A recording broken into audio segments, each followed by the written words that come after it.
24 लोकतंत्र का पर्व आ गया है और देश का जो चुनाव है, दुनिया में ऐसा डेमोक्रेसी नहीं मिलेगा। और उसी कड़ी में आज हमारे बीच राष्ट्रीय सचिव प्रभाकर तिर्की जी हैं, हमारे राज्य सचिव हैं अभय बुट कुंवर जी, और हमारे अनुज तिगा जी जो कोषाध्यक्ष हैं, इधर हमारे जिला अध्यक्ष हैं। और भारत आदिवासी पार्टी हमारी चयन समिति ने, केंद्र ने जो है निर्णय लिया है, जो हम लोग उसे यहाँ लिख करके दिया था। ये पहली सूची है और पहली सूची जारी करने के लिए मैं राष्ट्रीय सचिव भारत आदिवासी पार्टी के प्रभाकर तिर्की जी को मैं कहता हूँ कि अपनी पहली सूची जारी करें। सबको जोहार।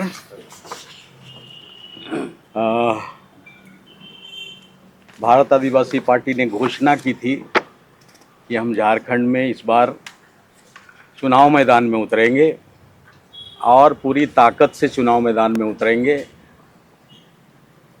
जनता ने भारत आदिवासी पार्टी को बड़े उत्साह से ग्रहण किया है और इसीलिए हम लोग भी उत्साहित हैं।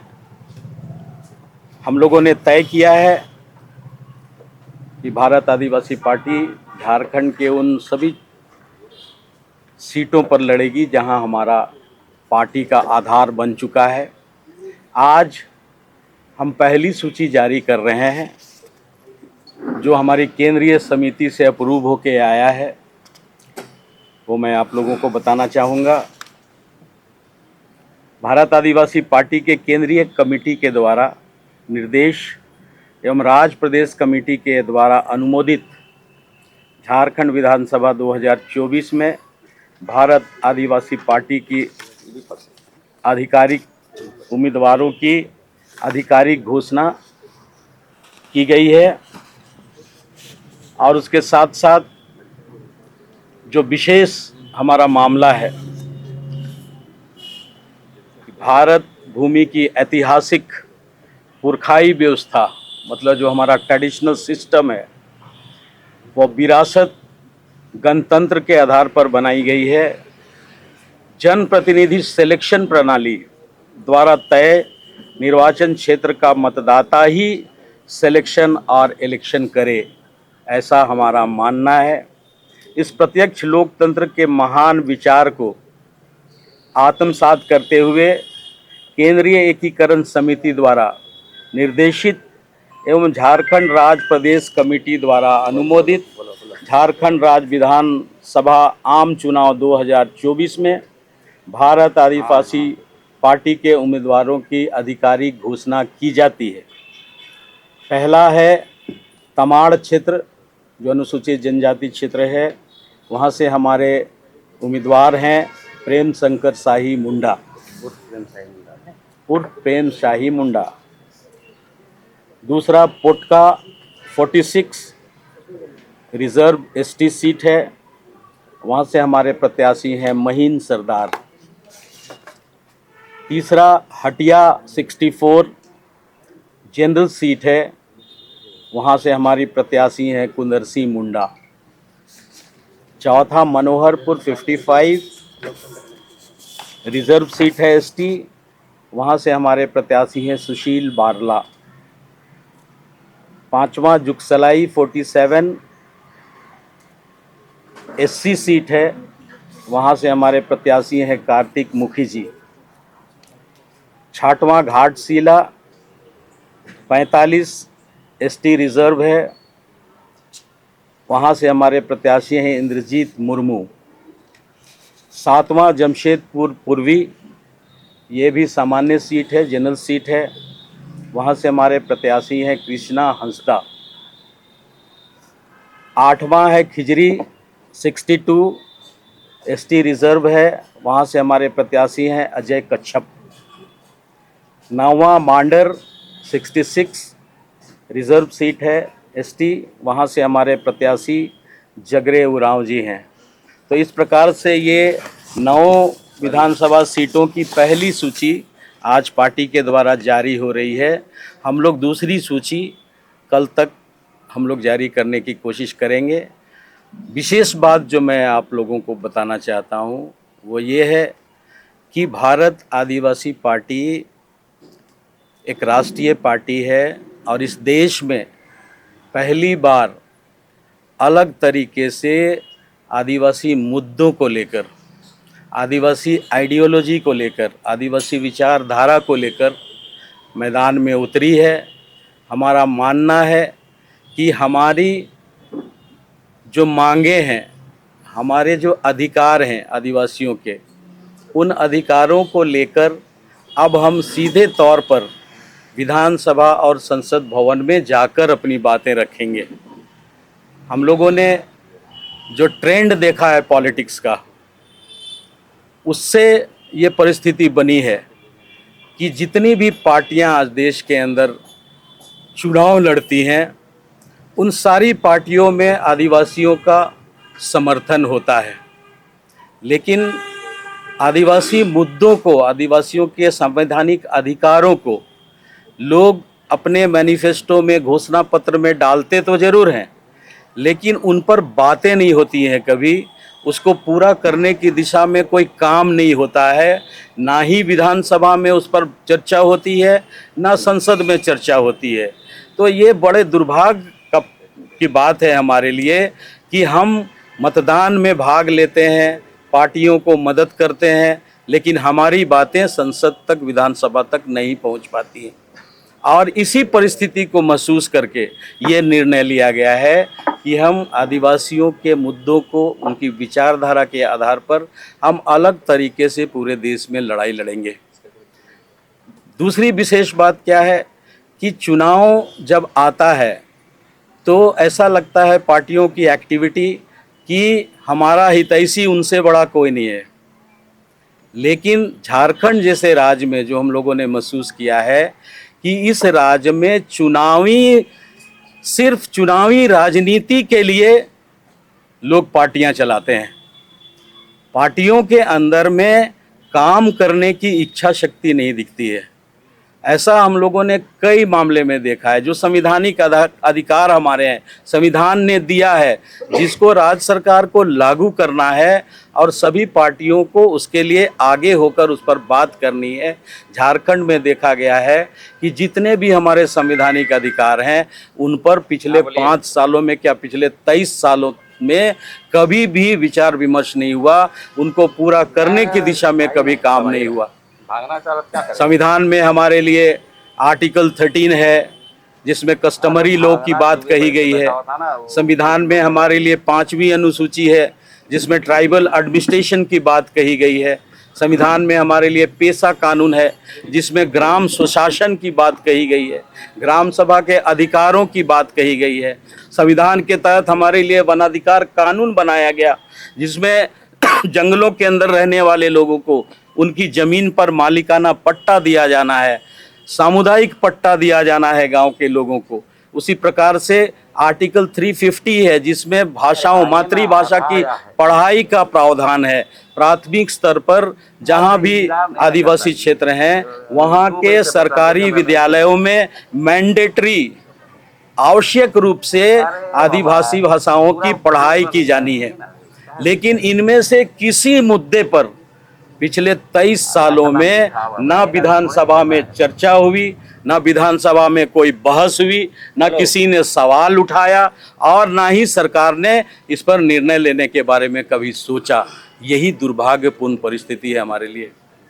और इसीलिए हम लोगों का मानना है कि विकास के जो कार्यक्रम है वो कार्यक्रम तो सरकार नहीं भी रहेगी तो प्रशासन के द्वारा विकास का कार्यक्रम चलाया जाता है। उसके लिए पूरे विभाग बने हुए हैं। सड़क बनाना है तो सड़क डिपार्टमेंट है, बिल्डिंग बनाना है तो भवन डिपार्टमेंट है। तो पूरे तरीके से सरकार का विभाग बना हुआ है जिसके जरिए इम्प्लीमेंट होता है सरकार की योजनाएं। तो वहाँ सरकार का क्या काम है? वो तो विभाग ही बना हुआ है। सरकार का काम है योजनाएं बनाना, सरकार का काम है उसके लिए नीतियां बनाना। हम नीतियों की बात बार बार कहते हैं कि आज अगर रोजगार की समस्या है तो सरकार को रोजगार को लेकर एक नीति, ठोस नीति बनानी चाहिए, वैकल्पिक नीति बनानी चाहिए। स्वरोजगार कैसे होगा, रोजगार का विकल्प कैसे आएगा।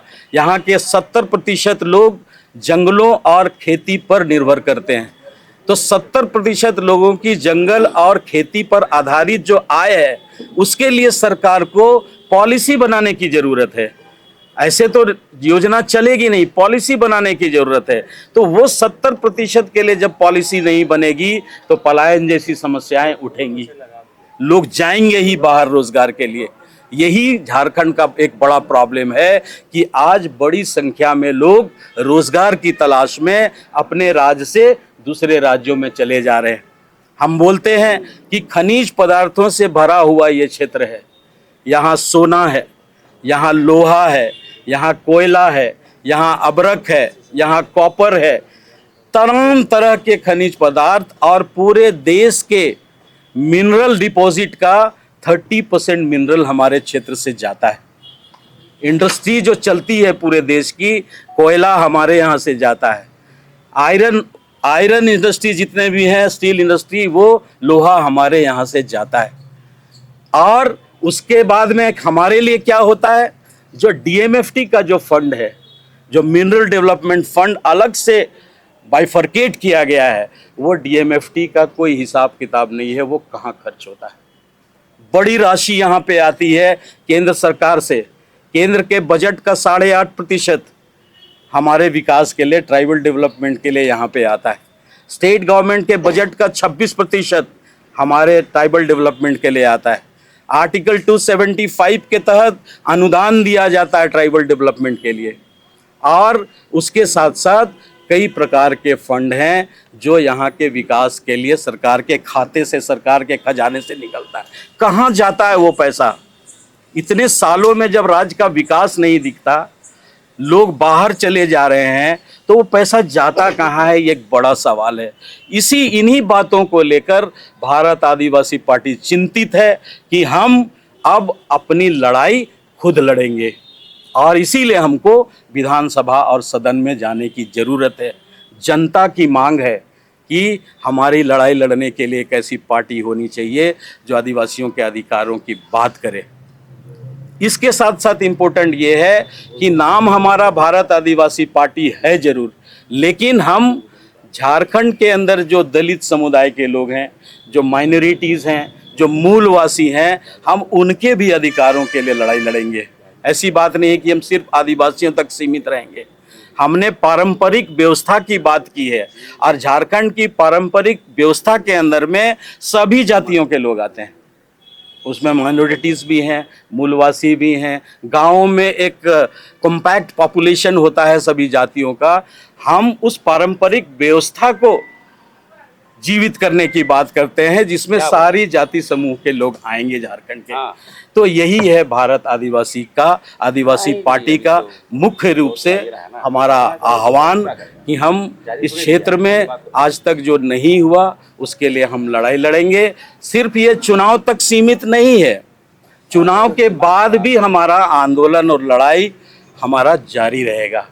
ये पूरे लक्ष्य के साथ हम लोग आगे बढ़ रहे हैं। जनता के अंदर उत्साह है और जनता चाहती है, तो हमें पूरा का पूरा भरोसा है कि हम अधिक से अधिक सीटें यहाँ से जीतकर आने वाले विधानसभा चुनाव में सदन में पहुँचेंगे।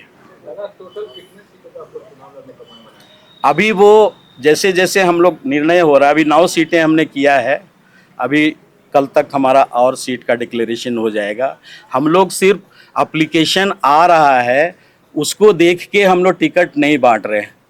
हम लोग पूरी ज़मीन की जो वस्तु स्थिति है, कहाँ कितना वोट है, कितना वोट हमको मिल सकता है, उसको देख के हम निर्णय ले रहे हैं। तो वो एनालिसिस हमारा जैसे जैसे आ रहा है सीटों का, उस हिसाब से हम लोग सीटों का निर्णय ले रहे हैं। इसीलिए गिनती के हिसाब से हम लोग नहीं बात कर रहे हैं कि इतनी सीटें लड़ेंगे, लेकिन जैसे जैसे परिस्थितियां आ रही हैं हमारे सामने खुलकर कि किस सीट पर हम कितना प्रभावी हो सकते हैं, ऐसे ही सीटों पर हम चुनाव लड़ेंगे। प्रेम साही जी को प्रत्याशी बनाया गया, क्या कुछ कहना चाहेंगे? देश का प्रजातंत्र है और प्रत्याशी यदि हमें बनाया है, हम लोगों को बनाया गया है, तो भारत आदिवासी पार्टी के केंद्रीय कमेटी के शुक्रगुजार हैं। और जो मुद्दे रहे हैं हम लोग का स्थानीय नियोजन नीति, धर्म कोड का मसला आदि मसले पर जो है हम लोग खरा उतरने के काम करेंगे और इसी विषयों को लेकर के हम जनता के बीच जाएंगे और कोशिश करेंगे जनता के हितों के लिए काम करें। तमाड़ के विकास के लिए आप कुछ वैसा देखा है वहाँ पे? तमाड़ की विकास के साथ साथ पूरे झारखंड की विकास के लिए हम लोग का चिंतन है। घोषणा पत्र में आजकल में घोषणा पत्र हम लोग का लागू होगा, जिसमें से जल जंगल ज़मीन, पेशा कानून, धर्म कोड, स्थानीय नियोजन नीति आदि मसले पर हम लोग काम करेंगे। जहाँ तक तमाड़ की विकास की बात है तो ट्रैवल्स प्लान का अभी भी पैसा जनता के बीच नहीं जाती है और जनता के बीच नहीं जाने का कारण है शासन व्यवस्था का कमजोरी। तो विकास के लिए ट्राइबल्स प्लान और पेशा कानून के तहत ग्राम सभा की शक्तियाँ जो ज़मीन पर उतरने की काम करेगी, उसके लिए प्रयास करूँगा। यदि जीतता हूँ तो लागू करने का प्रयास करूँगा। पहले कहीं ने आंदोलन किए थे इसके लिए? इससे पहले हजारों आंदोलन किए हैं। नहीं, जो पैसा नहीं आता है उसके आंदोलन किए हैं, हम लोगों ने हजारों आवेदन दिया है और लिए इसलिए कोई सुनवाई नहीं हुआ। कोई सुनवाई नहीं हुआ। हमारा सरकार भी है तो भी सुनवाई नहीं हुआ।